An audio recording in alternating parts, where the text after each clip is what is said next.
بینەرانی خۆشەویستی بەرنامەی لێکدانەوەی هەواڵی تلێڤیزیۆنی کۆمەڵە سلااو ئەم کاتتان باش. ماوەی زیاتر لە یەک هەفتەیە خەڵکی شاری ئیسفەهانی ئێران لە ناڕزایەتی بە وشکبوونی ئاوی زایەندەڕوود ڕژاونەتە سەر شەقامەکان و لە خەباتی ڕەوا و دەستە و یەخەدا لەگەڵ هێزە سەرکوتگەرەکانی ڕژیم داوای مافی ڕەواوی ئینسانی خۆیان دەکات. بۆ قسە و باسی زیاتر لەسەر ئەم بابەتە داوامان لە هاوڕێ محەممەدی قادری کردووە کە وەڵام بە چەند پرسیارێکمان بداتەوە لەگەڵمان بن.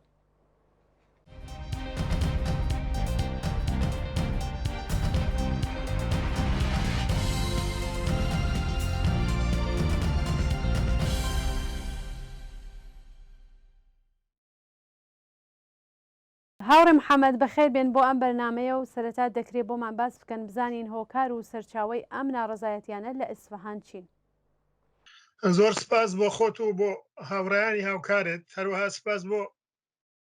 بینەران و بیسەرانی بەرنامەی کۆمەڵەتەوێ.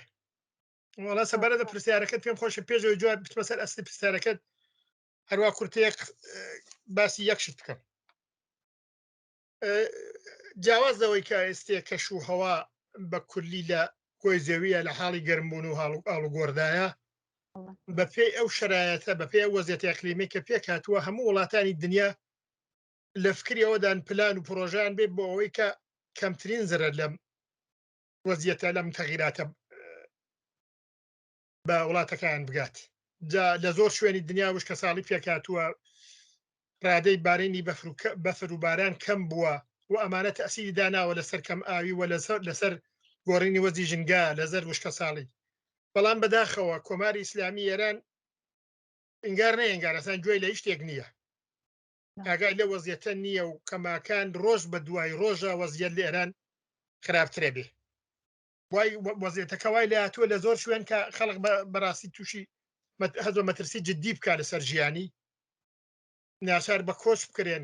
کۆچ بکەن لە زۆر شوێن. بۆیە ئەمە وەزیەتێکی عمومیە دیارە، بەڵام ئەوەی کە ئەگرێتەوە بەشی ئێران وەزەکە ئاوایە. مشخەسەن لە جوابی پرسیارەکەی توای بە بڕای من دوو هۆکاری سەرەکین من پێم وایە دوو هۆکاری سەرەکین کە ئێستێ ئەم ناڕزاتیانە نەک لە ئیسفەهان لە چوارمەهاڵی بەختیاری لە خوزستان ڕەنگە شوێن تریش ئسمێنێ پێک بێت. هۆکارێکیانەوەیە نەتیجەی ئیقداماتی خێری کارشناسی و غێری علمی مافیای سپای پاسداران و مەسئولینی حکوومەتی جمهوری ئیسلامی بۆ دزینی ئاو لە پێناو قازانج و بەرژەوەندی شەخصیان و یا کۆمپانیایان و سپای پاسداراندا بۆتە باسیەوە کە خەسارەتێکی زۆر بگەنێ بە ژینگەی ئەم وڵاتە ئاو کەم بێ هەم بۆ خواردن هەم بۆ کاروباری کشت و کاڵ و باغداری. بە بڕای منەوە یەکێ لە هۆکارە سەرەکیەکانە. هۆکاری دووەمیش هەڵکەندنی بیرێکی زۆرە چای عەمیق لە دەوروبەری ئیسفەهان لە کەنارەوەکانی زایەندەڕوود لە دەوروبەری تارەخانە لە خومەنی شار لە نەجەفاوە و لە زۆر شوێنی تری ئەم پارێزگایە کە بەشی زۆری ئەم بیرانە بۆ مەسرەفی تەقریبەن بێحساب و کتاب بن و بێحساب و کتاب هەڵکەنراون. ئاویان لێ ئاوی ژێرزەویان لێ هەڵێنجێ ئاوی ژێرزەوی ئیسفادای ئەکەن و ئەمە بۆتە باعیسی ئەوەی کە لە زۆر شوێن عەرزەکە ڕۆ بچێ زەمین ڕۆ بچێ نەتەنیا کشت و کاڵیتیانەکرێت دەشتەکە بێتە قارمەخروت و وشک بووە بەڵکو عەرزیش ڕۆ ئەچێ و کەم ئاوی باردێنێ وشکە ساڵی باردێنە. جا بۆیە ئەم وەزیەتە فشاری هێناوە بەڕاستی بۆ خەڵکی ئەو ناوچانە هەستیان بەوە کردەوە کە ژیانیان بۆ گوزرانە لە مەترسیایەوە ناچارن کە دەست بگەنە ئەتراس هاوار بکەن دەنگ هەڵبڕن. بە بڕای من ئەم دوو هۆکارە سەرەکیەکە بۆتە باعیسی ئەوەی کە ئەم ئێعترازات و دەنگ هەڵبڕینە لە ئیسفەهان و لە دەوروبەری ئیسفەهان و چوارمهاڵی بەختیاری و لە خوزستان ساڵهایە دەستی پێکرەوە ئێستا گەشتۆتە تەقریبەن ئەوجی خۆی. من پێم وایە ئەو دوو هۆکارە سەرەکیە باعیسی ئەمە. بەڵێ هاوڕێ محەممەد بەگشتی چەند ساڵێکە کە کێشەی ئاو وشکبوونی ڕووبار و سەرچاوەکانی ئاو بووەتە جێگای سەرنج و ناڕزایەتی خەڵک. ئامانجی ڕژیمی کۆماری ئیسلامی لە ئەم کێشانە چییە؟ وەڵام لە جوابیان پرسیارە پێم خۆشە یەکشت باسکەم پێشەوە پێم وایە پرۆژەی ئینتقالی ئاواسان ئەم بەحث لەسەر ئەم گوێستنەوەی ئاو لە زایەندەڕوودەوە بۆ یا لە کارونەوە بۆ شوێنەکانی تر دێر زەمانە یعنی چەند ساڵێکە بە هەرحاڵ لەژێر دەسەڵاتی کوماری ئیسلامیە دێت و دەچێت ئەوڵین پرۆژەیە کە لە زایندەڕوونەوە ئاویان برد بۆ ئێست لە زمانی ڕێزیبوونی محەممەدی خاتمیدا بوو لەوە ئێستاکرا دوای ئەوە ئەحمەدی نژادیش بە پێی ئەو سیاسەتە پۆپۆلیسی کە بۆ خۆی بووی پرۆژەی ئاوی ڕاکێشا لە زایندەڕوودەوە بۆ بروجن و ئەمانە وردەوردە تەسیری دانا لەسەر ئەو مقدارە ئاوەی کە لەوێ هەیە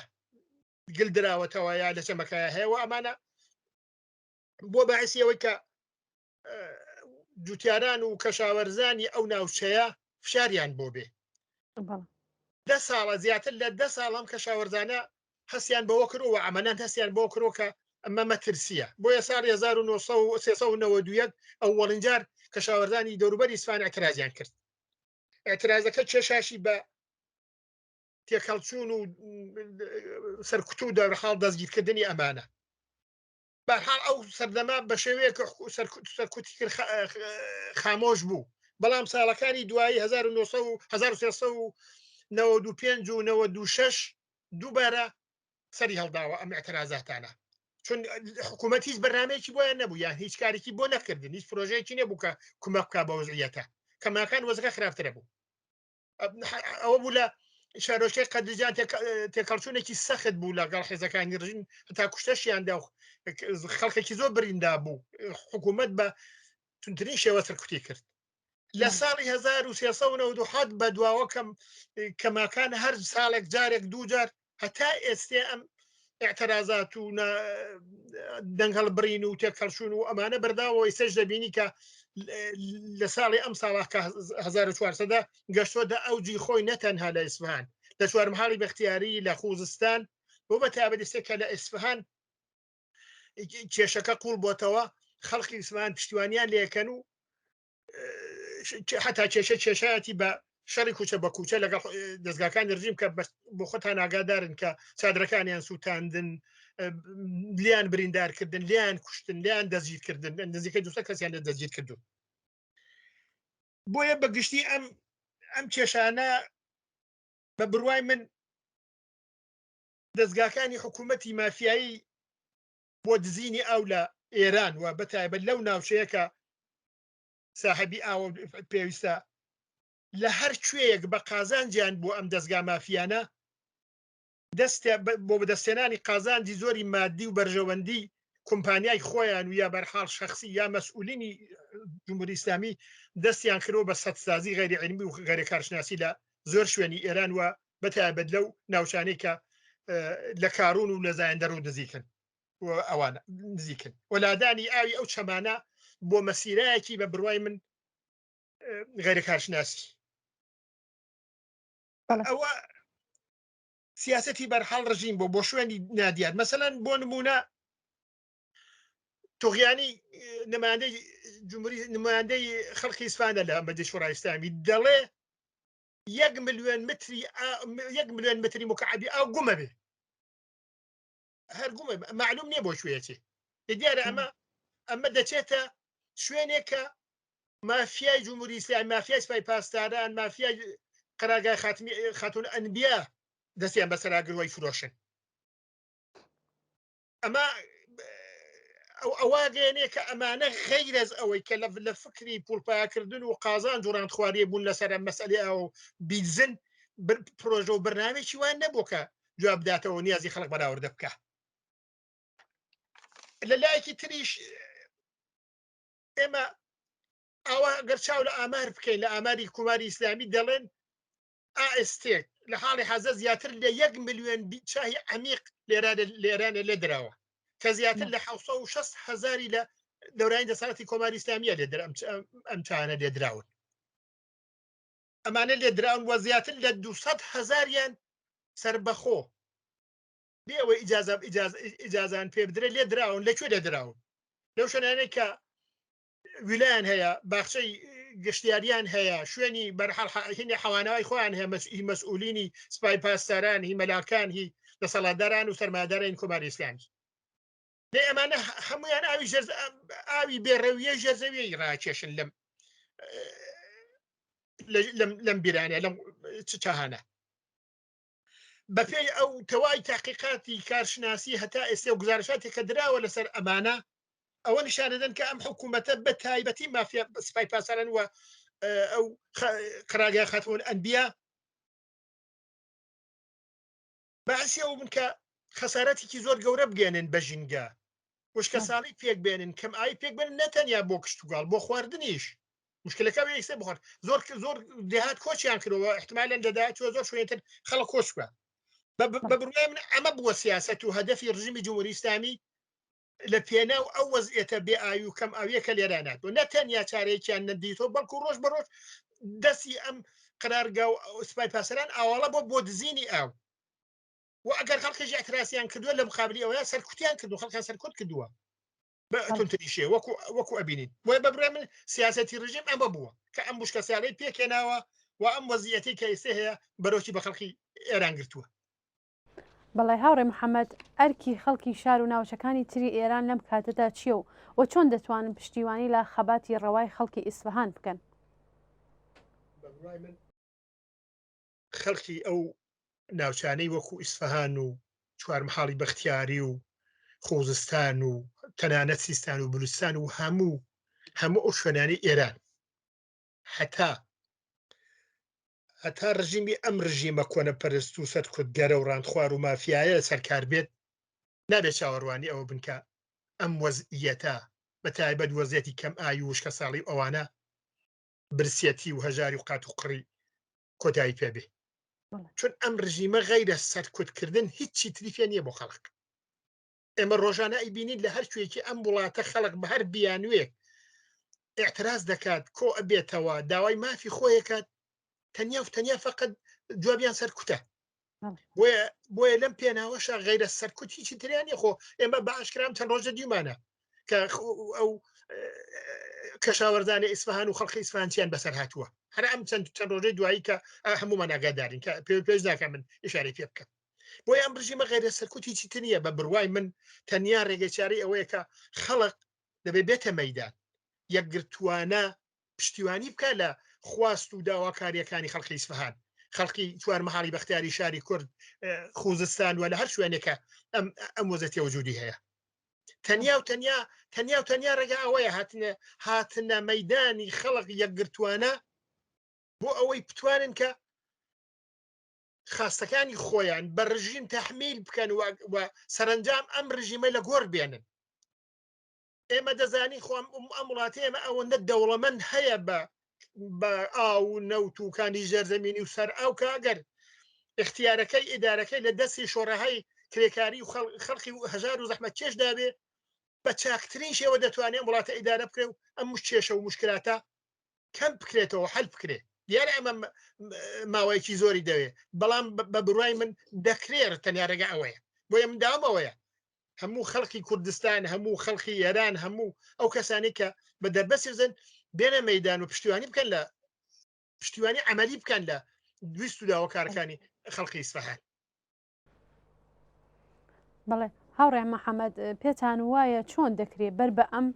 کارە دژە ئینسانی و ژینگەیەی کە ڕژیمی کۆماری ئیسلامی دەیکات بگەیرێت؟ بڵێ وەڵا من پێم وایە بە هاتنە مەیدان خەڵک من دیارە ئەم چەند خاڵ لەرا دەکرێت بیا سەرنجیان بدات بەڵام ئەم ڕژیمە بە ئەترازی یەکگرتوانەی خەڵق نەبێت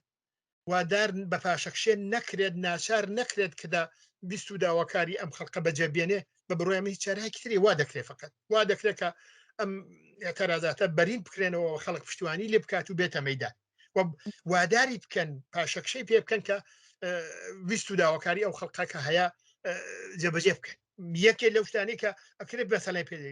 پێدەسەردا بگرن ئەوەیە کە بیست و داواکاری خەڵکی ئیسفەهان و دەوروبەری چییە ڕژیمەوانە جێبەجێ بکە جواب بداتەوە هەر سەرکوت نەکە وەکو من پێشتر عەزم کردن تەنیا ئەوەن ئەمان تەنیا فقط تا ئێستا سەرکوتیان نیشانی خەڵکداوە خەڵکیان فقط سەرکوت کردووە خەڵک نایە بەرحاڵ بەوە دیارە خۆ تا ئێستا سەرکوتیش چارەی دەردی ڕژیمی نەکردووە، ینی خەڵک لەسەر کوتیش ناترسێ. بۆ بەبڕە من ئەوە خاڵەکە کە داکرێ خەڵک پێی لەسەردا بگرێ. دوایەوە دەبێ ئەو چەمانەی کە وەک زایندە ڕوود و کارون و ئەوانە کە سەدی غێری کارشناسیان لەسەر دروست کراوە، ئاوەکانیان لادراوە بۆ شوێنێکە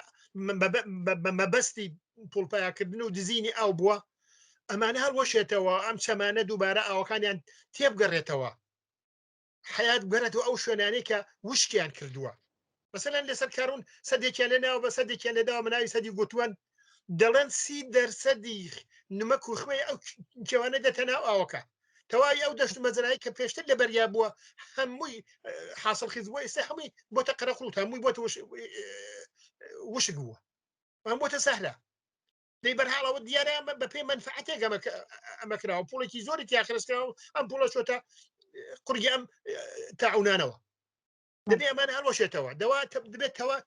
شتێکی ترکە ئەکرێ مەسەلەن پێ لەسەردا بگرێت. تەواوی مەسیری ئەو ئەوانەی کە بە خاتری منفعەتی ئەم مافیایە لادراون، معلوم نییە بۆ کوێچن و پەیوەندی نییە بە ژیانی خەڵقەوە، ئەمانە قەتە بکرێن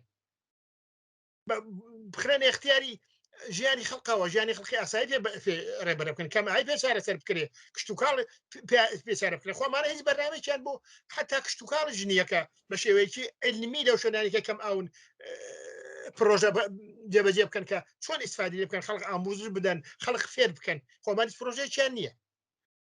بۆیە بە بڕوای من ئەوە فشارەکە دوایەوە دەتوانن داواکاریکی تر کەشاوەردان ئەو خەسارەتانەی کە لە نەتیجەی ئەم ڕاوڕوت و دزی وێ بەرنامەی و غەری کارشناسانەی ئەم دزانەی سوپای پاسداران و ئەم مەلانە تایسە بەسەرم خەڵقاتوە، دەبێ ئەوە جوبران بکەنەوە، دەبێ یارمەتی خەڵق بکەن. بە بڕوای من ئاوا دەکرێت بۆ لە نەتیجەشدا ئاخرین چارەسەرەوەی کە دەبەرهەڵ دەبوو دەستگای ئەم ڕژیمە هەڵ پێچرێەوەی لە ئەم حکوومەتە بە ئاسانی من نابەتە ژەرباری ئەم داواکاری و ئەوانە و حتا فشاری بۆ نێ و زەختی لەسەر نەکەن.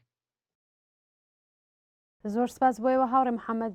کە بەشداری بەرنامەی لێکدانەوەی هەواڵی ئەمڕۆمان بوون. زۆر سپاس. جارێکی تر سپاس بۆ هاوڕێ محەممەدی قادری کە لە بەرنامەی ئەمڕۆی لێکدانەوەی هەواڵماندا میوان بوو.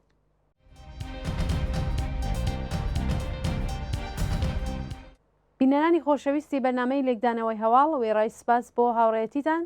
ئێستاش سەرنجدان بۆ بینینی درێژەی بەرنامەکانی تەلەڤیزیۆنی کۆمەڵا ڕادەکێشم.